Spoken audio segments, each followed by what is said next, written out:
কতদিন পরে আসলি, আমাদের কথা বুঝি মনে পড়লো। কতদিন পরে তোর সাথে দেখা, আমার বাবা তো একদম ভুলেই গেছে। তোর জামাই আব্দুল নিয়ে আসলি না? বুঝছি, অফিসে ছুটি পাইলেন না, এই জন্য খুব ভালো করছিস তুই একলাই। খালার কথা পড়েছি গাও, যে গরম পড়ছে বোরকা পরে আসছে খালা, তুমি ঘরে যাও, ঠান্ডা পানি দিয়ে শরবত নিয়ে আসো। তুই বোরকা কিন্তু খোল, আমি তোর জন্য এইখানে বসবি, ভিতরে চল।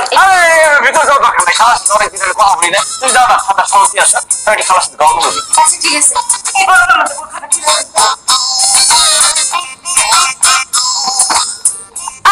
আমি তোর খাওয়া নাকি? হ্যাঁ খাওয়া নাকি?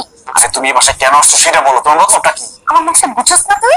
আমি আমার হবু শ্বশুর শাশুড়ির সাথে বিয়ের দিন তারিখ ঠিক করতে আসছি। তোর মতো বাটপাট বিয়ে না করা পর্যন্ত সোজা হবি না। দেখো বাবা আমার উপরে এমনি দেখি পাচ্ছে, তার মধ্যে যদি দেখে তুমি বাসায় আসছো, রক্ত একটু মাথায় উঠে যাবে। তোমার কি কি লাগবে তুমি বলো, এগুলো নিয়ে এখান থেকে বিদায় হোক। জীবনে কোনোদিন শুনছো যে জিন ভূতের সাথে মানুষের বিয়ে হয়? আর একবার যদি জিন ভূত কর, তোরে কিন্তু এখন জুতা দিয়ে পিটানো শুরু করবো। আর তোর নামে যদি মামলা দিয়ে ডাকাতি, তাহলে পুলিশের সাথে তোকে ধরে নিয়ে যাবে। এই আমার শালিকাটা কি আসছে? কই? আরে শালিকা, এতদিন পরে দুলা ভাইয়ের কথা